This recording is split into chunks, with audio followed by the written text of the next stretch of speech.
세 자릿수인지 빨리빨리 갑시다. 해보겠습니다. 자, 우리 두 자릿수까지 그래서 우리가 어떻게 인지를 했냐면 이미지로 인지했어요. 수를 수로만 인지하면 이 부분이 되게 휘발되기 쉬워요. 금방 날아가 버립니다. 그래서 우리가 그 숫자를 정확하게 이렇게 잡아주기 위해서 얘를 이미지로 그려보는 과정을 했던 거예요. 근데 그 프로세스가 세 자릿수인지 그대로 반복됩니다.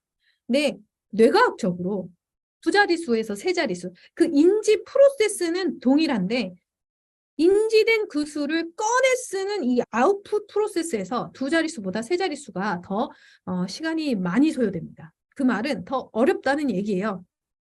그래서 이 세 자릿수를 이미지로 잘 넣었다가 뺐다가 하는 것을 제대로 하기 위해서 사실 두 자릿수 그 쉬운 부분에서 연습을 해봤고 동일한 프로세스로 세 자릿수인지도 동일하게 가는 거예요. 우리가 10은 짝대기로 그렸고 1은 동그라미로 그렸잖아요. 100은 네모로 표시합니다. 1000까지 수에 대해서 몇백부터 한번 들어가 볼게요. 몇백은 100이 몇 개면 얘를 어떻게 쓸 수 있느냐인데 100이 2개면 200, 100이 3개면 그래서 300이고 100부터 1000까지 쭉 그 흐름을 전체적으로 한번 보는데 그걸 보는 이유가 얼마만큼의 양이 되는지를 알려주기 위해서요. 1000은 동그라미 100개짜리가 이렇게 10개가 있어요. 1000이 되는구나. 이걸 아이들이 실감하게 하기 위해서 이미지를 보여주는 거예요. 그 흐름대로 다. 왜 그러냐면 1000이라는 숫자가 사실 아이들 머릿속에 상상하기 되게 어려운 수예요. 그래서 더 추상적으로 느껴지고 상상할 수 없기 때문에 더 어렵게 느껴지는 거거든요. 그래서 그 부분에 대해서 현실성을 부여하는 거죠. 그 다음에 이제 세 자릿수를 이미지로 한번 표기해 보는데 그 전에 요 동그라미를 가지고 숫자로 먼저 표현해보는 과정을 거칩니다. 그래서 100이 지금 하나, 둘, 셋, 4개. 그리고 하나, 둘, 셋, 넷, 다섯, 10이 5개. 50. 그래서 얘는 450이라는 수야. 100이 4개고 10이 5개라서 450이야. 얘는 100이 4개인데 10은 짝대기는 없고 1만 5개야. 동그라미만 5개야. 그리고 얘는 405지. 얘는 100은 5개인데 그래서 500인데 짝대기가 4개는 40. 얘는 그래서 540. 자, 이게 의미하는 바를 이해하셨어요? 눈에 보이는 4, 5, 0이라는 숫자 3개로 만들 수 있는 세 수를 나열한 거죠. 여기서 지금 보면 여기 4랑 얘 4는 모양은 같지만 얘 4는 네모가 4개고 얘 4는 짝대기가 4개야. 그리고 얘는 이 0은 10 짝대기가 없기 때문에 얘가 0인 거야 라고 알려주는 거야. 이 그림이. 그리고 나서 조금 단순화된 모양으로 똑같은 과정을 거쳐요. 네모가 3개니까 300, 하나, 둘, 셋, 넷, 다섯. 짝대기가 5개니까 50, 동그라미가 6개니까 6. 그래서 356. 356이라는 숫자는 300, 네모가 3개에 짝대기가 5개, 동그라미가 6개 있는 수야. 라고 이미지로 인풋 넣어주는 거예요. 그리고 얘는 635죠. 얘는 563. 얘도 똑같이 3과 5와 6 세 숫자로 만들 수 있는 세 가지 수를 나타내는데 여러분 그 1031 같이 사고력 문제에 이 수 연산 파트 이 문제 꼭 나옵니다. 세 카드로 만들 수 있는 가장 큰 수. 네 숫자로 만들 수 있는 제일 큰 세 자릿수. 왜 어려워하냐면 이 과정이 없었기 때문에 어려워하는 거예요. 실제로 수를 그림으로 보고 그 이미지를 가지고 수와 이미지 왔다 갔다 교차해 보는 과정이 없기 때문에 그 과정이 빠졌기 때문에 어려운 거예요. 어디서부터 생각해야 될지 감을 못 잡는 이유예요. 그래서 이 과정을 넣어주면 그 문제는 그냥 껌이겠죠. 네. 이제 이 수 카드를 보고 그림을 그리는 과정을 진행을 해요. 그림으로 꼭 그려봐야 합니다. 125는 네모 하나, 짝대기 2개, 동그라미 5개. 그래서 얘는 125 이렇게. 네모 2개, 짝대기 5개, 동그라미 하나. 그래서 251 이렇게. 숫자를 보고 그림으로 거꾸로 나타내는 과정 꼭 필요해요. 이 숫자를 보고도 그림으로 나타내는 과정이 꼭 필요해요. 그래서 이 0이 얘 0이 뭘 의미하는지 가운데 있는 이 초록색 0은 짝대기가 없다. 끝에 있는 이 파란색 0은 동그라미가 없다. 라는 수라는 거. 그리고 이제 3학년 때 뭐가 있냐면 띄어세기 있잖아요. 뭐 256부터 10씩 띄어서 266 뭐 이렇게 해서 숫자 쓰는 거 있죠? 2학년 때 이런 거 있잖아요. 286, 296 다음에 애들이 헷갈려 합니다. 네, 306 나와야 되는데 요 포인트에서 그림을 그려서 알려주면 한 번에 캐치해요. 그래서 얘를 256에서 동그라미 2개, 네모 2개에 짝대기 5개, 동그라미 6개로 여기를 지나가면서 짝대기 하나씩 추가되는 그림을 그려보는 거예요. 그 다음에 296에서 짝대기가 하나 더 들어가면 짝대기가 10개가 되면서 네모로 변신하는 그 포인트를 애가 보는 거죠. 실제로 그려보고. 그러면 이 포인트에서 헷갈리지 않아요. 그리고 자, 3과 4와 7이라는 세 숫자로 만들 수 있는 모든 수 조합을 한번 살펴봅니다.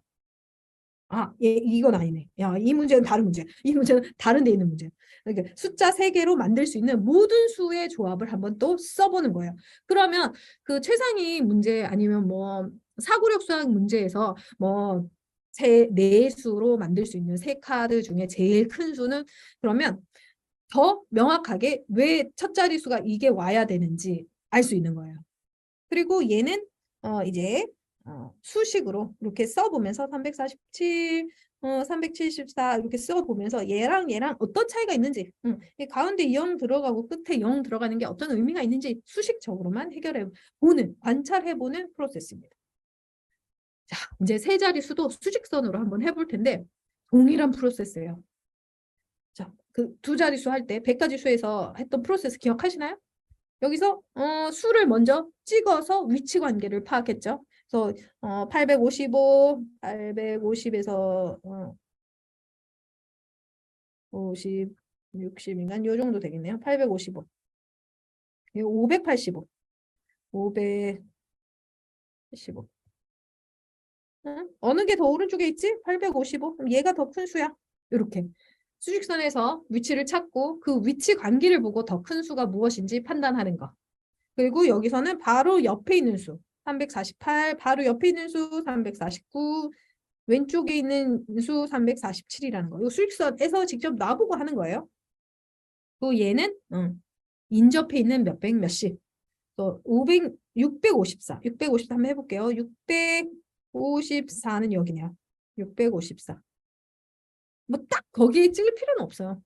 거기서 오른쪽으로 쭉쭉쭉쭉 갔을 때 만나는 몇십, 몇백 몇십. 여기죠. 560, 500, 650. 이게 지금 수직선이 조금만 더 컸으면 좋겠는데. 다시 이렇게 그릴게요. 654에서 오른쪽으로 쭉쭉쭉 갔을 때 만나는 몇백 몇십. 660. 660. 왼쪽으로 쭉쭉쭉쭉 갔을 때 만나는 몇백 몇십. 650. 둘 중에 더 가까운 것은 650. 그래서 654는 660으로 어림. 이렇게. 이 세 자릿수 어림하는 거 실제로 초등학교 3학년 1학기 때 세 자릿수 덧셈 뺄셈 하면서 나오는 거예요. 그래서 요 수직선으로 이미지를 넣어주면 이 어림하기가 쉽습니다. 그래서 어떤 수를 보고 수직선에서 얘 오른쪽으로 갔을 때 만나는 몇백 몇십, 왼쪽으로 갔을 때는 만나는 몇백 몇십, 어느 게 더 가깝지? 요 이미지를 갖고 있으면 수 어림하는 거 쉽다. 자, 그리고 얘도 마찬가지로 덧셈 뺄셈 까지 수직선으로 해보는데 자 500에서 더하기라는 거는 오른쪽으로 10칸을 간 거 500에서 10칸 거 여기죠. 걔랑 515 5칸 더 간 거 둘 중에 뭐가 더 오른쪽에 있어? 얘가 오른쪽에 있어. 얘는 500에서 99칸 간 거 얘는 599칸 간 거 얘는 똑같아. 이렇게 수직선 실제 찍어보면서 한번 이 크기 비교도 해결해 봅니다. 그리고 나서 같은 수에 대해서 빼고 더해서 왼쪽으로 움직였을 때, 오른쪽으로 움직였을 때 몇 칸 움직이면 그 값에 도달하는지까지 보는 거예요. 느낌이 어떠신가요? 지금 두 자릿수에서 우리 수직선 했던 거랑 반복되는 프로세스입니다. 근데 수가 커진 그 수에서는 이 반복되는 프로세스여야만 아이들이 쉽게 받아들여요. 수도 커지는데 프로세스도 달라지면 더 어렵게 느끼는 거죠. 자, 마지막으로 1000가지 수에서 더해서 1000을 하는데 여기 진짜 신박합니다, 여러분. 요 다음 페이지에 나오는 수직선으로 찾아가는 걸 애들이 너무 좋아해요. 차근차근 한번 해볼게요. 자, 내가 해결하고 싶은 건 얘예요. 855. 복잡하단 말이죠. 얘를 해결하려면 얘 800에 몇을 더하면 1000이 될지 어림식을 세운 다음에 해결하면 쉬워집니다. 200. 자, 여기서 지금 55가 더 커졌네요. 그러면 여기서 55가 더 작아지면 되겠구나. 이렇게 생각하는 거예요. 근데 얘를 맨 처음에는 100단위부터 해보고 그 다음에 몇십 단위 해보고 몇십 몇 중에서도 5단위로 접근을 해보는 거예요. 자, 요게 저는 이거 진짜 강추하는 거예요. 애들이랑 꼭 해보세요. 357에 몇을 더하면 1000이 되느냐 요 문제인데 어떻게 하는지 잘 보세요. 357에 몇을 더하면 1000이 되는지 너무 복잡해. 그럴 때 뒤에서부터 채워나가는 거예요. 마치 십진법처럼. 십진법은 뒤에 자릿수가 차면 앞으로 나가는 게 십진법이잖아요. 10이 되면 앞으로 나아가는 법칙. 이게 십진법이니까 357에서 3을 더하면 360. 1의 자릿수를 채웠네. 자, 이제 10의 자릿수를 채워. 40을 더하면 10의 자릿수가 채워져 400이 되네. 400에서 1000이 되는 거는 쉬워. 600. 357이 1000이 되려면 643을 더하면 1000이 되네. 이게 이렇게 생각하니까 너무 쉽죠. 아이들이 너무 재밌어요. 이 부분 꼭 아이들이랑 같이 진행해 보셨으면 좋겠어요. 저희는 이거 할 때 막 애들이랑 서로 번갈아 주면서 누가 빨리 푸나 이런 문제 했었는데 져주세요, 여러분. 굳이 아득바득 이기려고 하지 마시고. 이런 거 할 때 뭐 편의점 상품권 같은 거 조그만 거라도 하나 걸고 하시면 너무 좋아합니다. 자, 요런 게 뭐다? 수학에 대한 좋은 기억을 심어주는 거예요. 왜 심어줘야 된다고요? 나중에 어려울 때 꺼내 쓰려고. 네. 자, 그다음 자 본격적으로 세 자릿수 덧셈입니다. 보시면 아시겠지만 똑같은 프로세스예요. 두 자릿수와.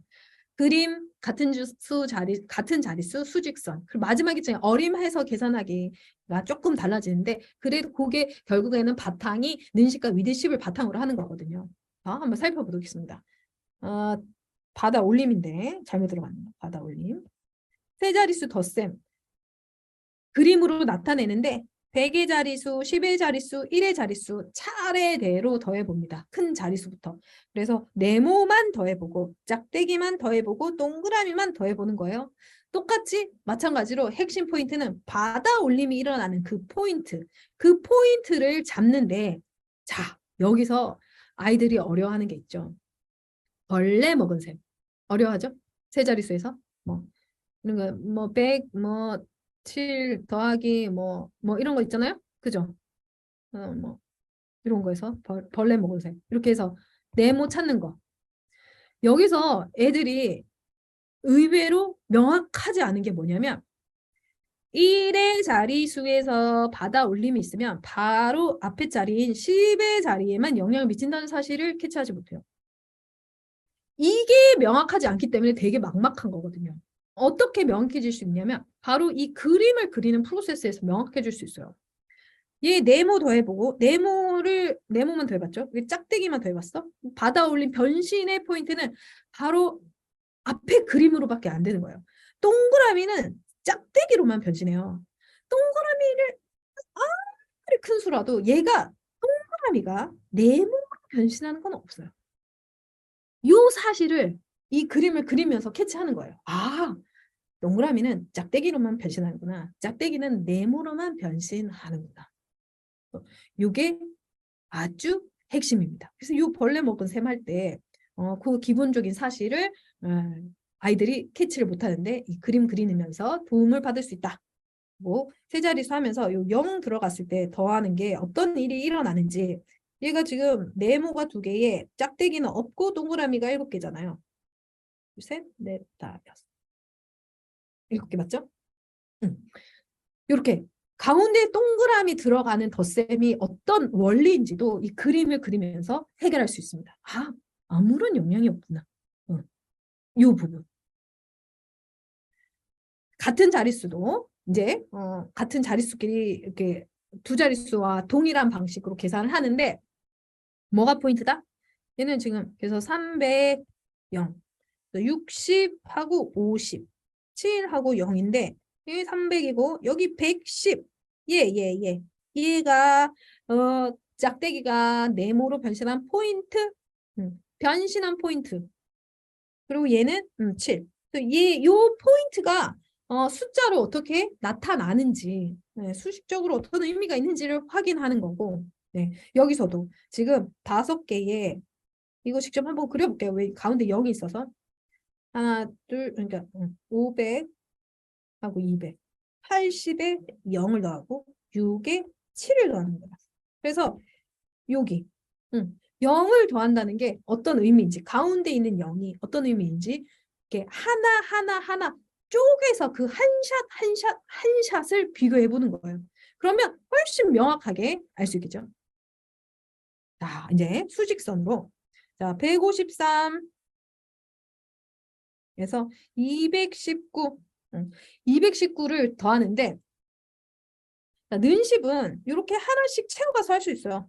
더하기 7 해서 160 이렇게 자, 7 더하면 160 여기서 또 40 더하고 200 그래서 이렇게 해도 되고 지금 수직선에서 중요한 거는 뭐냐면 숫자가 커지면 무슨 일이 일어나냐면 경우의 수가 확 늘어나요. 그래서 얘를 보고 기계적으로 막 푸는 게 아니라 얘를 제일 쉽게 풀려면 어떻게 풀어야 되지? 이 고민부터 하는 거예요. 네. 이 고민을 통해서 다양하게 실제로 많이 해보는 거예요. 수직선 이렇게도 같은 문제 한 문제를 가지고 이렇게도 그려보고 저렇게도 그려보고 는식으로도 그려보고 위드식으로도 그려보면서 근데 얘는 153에서 이렇게 하는 것보다 219를 더해서 220을 더하는 게 훨씬 더 쉬운데 153에서 220을 더하면 374 여기서 219를 더해야 되니까 1을 빼 그러면 372네 이렇게 계산하는 게 훨씬 쉽네 이렇게 그래서 세 자릿수는 쪼갤 수 있는 방법이 너무 다양해지기 때문에 그 안에서 한 문제로 이렇게 쪼개보고 저렇게도 쪼개보면서 이런 식으로 하는 게 가장 쉬운 방식이구나 하는 자기의 나만의 방식을 이제 찾아야 되는 거예요. 그러면서 요렇게 계산을 해보면 되겠다 하고 감을 잡는 거죠. 이제까지 배웠던 것이 여기서 다 만나는 거예요. 짬뽕이 돼가지고. 자, 그 다음 이제 어림에서 계산하는 거. 제가 이 페이지를 왜 넣었냐면 앞에서도 말씀드렸지만 어림식을 실컷 세우고 이 어림식을 이용해서 해결하는 방법을 아이들이 모르기 때문이에요. 완전 분리해서 생각해요. 어림식은 어림식을 세우라고 하니까 세우는 거고 본식은 또 세로셈으로 해서 푸는 거죠. 그렇게 해서는 안 된다는 거예요. 그래서 어림식은 이 본식을 풀기 위해서 내가 생각하는 간단한 쉬운 식으로 쓴 다음에 그 다음에 그 식을 이용해서 해결하는 거예요. 자, 226 더하기 299는 복잡해. 이 받아올림이 지금 2번이나 있네. 근데 얘를 225에 300을 더하는 걸로 쓰면 간단해져. 다른 식 쓸 수 있겠죠? 226에 그냥 300을 하는 거라도 할 수 있어요. 이렇게 할 수 있다는 하나의 예신 거고 자기가 생각하는 쉬운 식은 얼마든지 세울 수 있어요. 이렇게도 해보고 이렇게도 해볼게요. 지금 같은 수에 지금 얘는 526인데 526에서 얘는 1만 작아졌으니까 어떻게 되나요? 525 이렇게 계산을 세우는 거죠. 이게 어림식을 세워서 쉽게 계산하는 거고 얘를 이용하면 여기서는 1이 커지고 여기서는 또 1이 작아지니까 525에서 1이 커지고 지금 1이 작아졌으니까 값이 그대로네. 525 이렇게 무슨 식이든 어림식은 본식을 해결하기 위한 쉬운 식을 자기가 만들어 놓고 그 식을 이용해서 가감하는 방식으로 본식을 풀어내는 거예요. 이게 어림식을 세워서 활용해서 실제로 문제에 적용하는 프로세스예요. 네.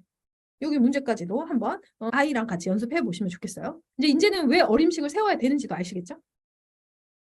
세 자릿수 뺄셈도 그림, 같은 자릿수, 수직선, 어림에서 계산하기 이 순서대로 동일한 순서대로 내려가는데 그림을 그려서 빼는 방법도 핵심은 변신이 일어나는 그 장면을 캐치하는 거예요. 네.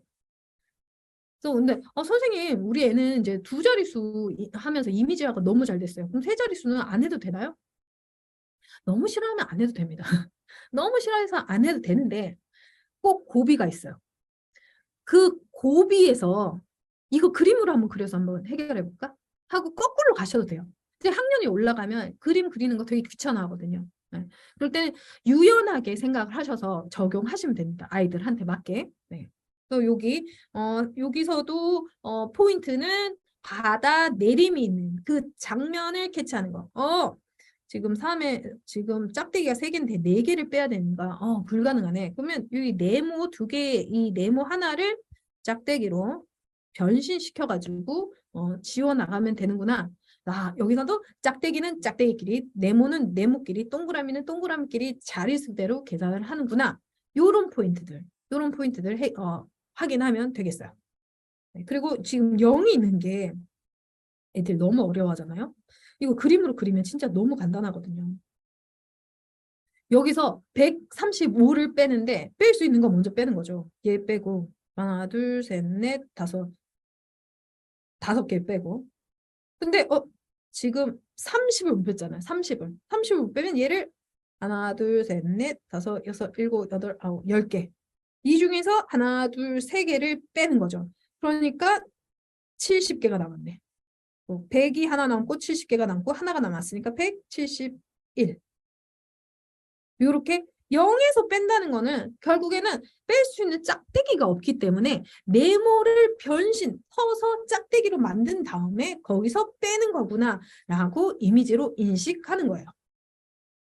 같은 자릿수도 똑같이 하는데 자 여기서 100의 자리는 또 같으니까 자 부족하다. 30에서 40 뺐을 때 10이 부족해. 짝대기가 하나 부족해. 이게 바로 바다 내림이 있는 그 원리다라는 거. 얘도 마찬가지로 300에서 100 빼고 0에서 30 빼고 6에서 1 빼는데 얘가 지금 200이고 얘는 30개가 그대로 부족해. 짝대기가. 얘는 5니까 1이다. 그래서 요 30개가 부족한 거 얘 때문에 지금 이 200 중에 100이 흩어져서 빠지는 거죠. 그래서 170에 하나를 더하는 거니까 171. 그래서 요 부분 이렇게 306에서 135를 이렇게 빼버리면 아이들이 생각하기 어렵지만 이렇게 한 단계 하나를 보여주면 0에서 빼는 거는 이런 의미구나 라고 금방 캐치할 수 있습니다. 자, 수직선도 그림을 보고요. 수식을 보고 얘를 해결하려면 어떻게 해결하는 게 제일 쉬울까 먼저 고민하는 거예요.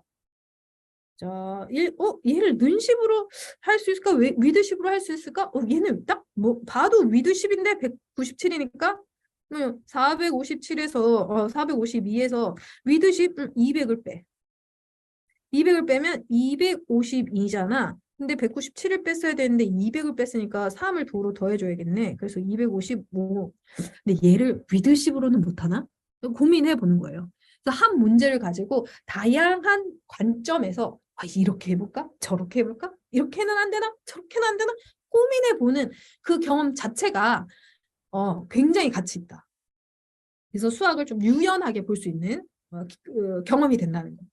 한번 해보는 거죠. 되나 안 되나. 너 여기서 197을 빼야 되는데 선생님이 뺄 수 있는 거 빼라고 했지.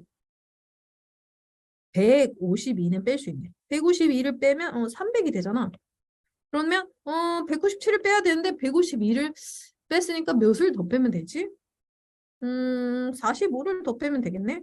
300에서 45를 더 빼면 255구나. 같네. 위드십은 이렇게 느신십은 이렇게 할 수 있는데 얘는 위드십으로 하는 게 더 쉽겠다. 까지 결론을 내리는 거예요. 네. 자, 그다음에 이제 어림식해서 계산하는 건데 얘도 내가 풀고 싶은 식은 얘예요. 435에서 342를 빼는 거. 근데 얘를 빼려고 보니까 복잡하다 말이죠. 그래서 얘를 위해서 어림식을 이렇게 세우는 거예요. 또 얘도 지금 그 수직선에서 그 수를 어림했던 경험을 끌고 와서 수를 어림하는 거예요. 435를 440으로 어림하고 432를 440으로 어림하면 얘는 지금 딱 100이잖아요. 그죠? 5개가 줄어들고 2개를 더 먹었으니까 7개가 줄어들겠네요. 그러니까 얘는 93이 되는 거예요. 자, 이 문제까지 해결을 하려면 저 앞단계에서 뺄셈 관계로 생각하는 게 쌓이지 않으면 여기서 무슨 일이 벌어지냐면 어림식은 어림식대로 세우는데 해결을 못하는 거예요. 본식 해결을 못하는 거죠. 프로세스대로 경험이 쌓이는 게 굉장히 중요하다 말씀드립니다. 이것도 같이 한번 해결해 보셨으면 좋겠습니다. 야, 이제 마지막 세 자릿수 덧셈 뺄셈 크기 비교까지 하면 우리 진짜 끝나요. 고생 많으셨어요. 여기서도 세 식을 먼저 보고 넓은 관점에서 먼저 파악을 합니다. 이 숫자가 어떻게 되는지. 앞의 수는 같고 뒤의 수는 일씩 커지는데 비교 대상은 225, 230이네. 근데 얘가 같네. 여기 앞의 수는 같은데 얘가 1이 작아졌는데 값이 같으니까 하나가 작아졌으니까 당연히 작겠네. 얘는 지금 5가 커졌는데 얘는 10이 커졌어? 얘가 더 크겠네. 이렇게 보는 거예요. 그죠? 뺄셈도 동일한 방식으로 하나를 계산하고 위아래로 그 관계를 따져가지고 판단을 하는 거예요. 이 연습이 쌓여야지 어떤 문제를 해결할 수 있냐면 다음 중 값이 가장 큰 것, 작은 것 할 때 일일이 계산하지 않고 해결할 수 있습니다. 그 예시는 제가 또 뒤에 보여드릴게요. 자, 이번에는 왼쪽, 오른쪽 동일하게 수식이에요. 이 수식도 마찬가지로 먼저 전체적으로 이 6개의 식을 비교해야 돼요.